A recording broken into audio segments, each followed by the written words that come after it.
এই ভিডিওটি ভালো মতো লক্ষ্য করলে দেখতে পারবেন একজন হিজড়া আর বেশ কিছু দোকানদারের মধ্যে একটা মারামারির দৃশ্য। যদিও এইসব দৃশ্য আমাদের কারোরই কাম্য নয়, তারপরে এই ঘটনাগুলো ঘটছে। এই ভিডিও দেখে আমাদের সুশিক্ষিত সুশীলরা বেশ কিছু মতামত করেছে। আজকে আমরা দেখবো আসলে কি সেই মতামত।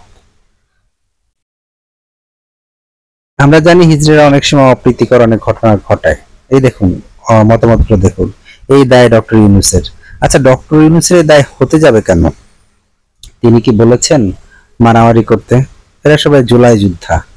হ্যাঁ, জুলাই যোদ্ধাদের সাথে এই ভিডিও সম্পর্ক কি? আমরা আসলে অশিক্ষিত, গেও, হ্যাঁ, আনস্মার্ট বাঙালি, তার পরিচয় কিন্তু এই কমেন্টস গুলো আপনি পাবেন। আমার মনে হয় এখানে যারা আছে প্রত্যেকেই বেশ শিক্ষিত, তাদের চেহারা দেখলেই বোঝা যায়। এখানে দেখেন আরেকটা কমেন্টস, ইতিহাস ফিরে ফিরে আসে, শুধু সময়ের অপেক্ষা। হ্যাঁ, এই কমেন্টসটার সাথে এই ভিডিওর যুক্তিটা কতটুকু? কাপুরুষ ধ্বজভঙ্গ জাতি। হ্যাঁ, এই কি অবস্থা! ছি! হ্যাঁ, এ ধরনের অসংখ্য অসংখ্য আপনি কমেন্টস, এই যে দেখেন টাট পরা ভদ্রলোক বলতেছে সবাই মেয়েটাকে মারছে, ঘটনাটি কোথায়, কেন, একটু বিবরণ দেওয়া উচিত ছিল। তার মানে উনি দেখেন নাই।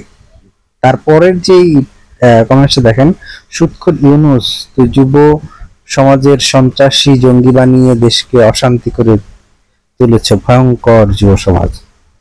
এরা কুলাঙ্গার, কোনো বিবেকবান পুরুষের পক্ষে কাজ করা অসম্ভব।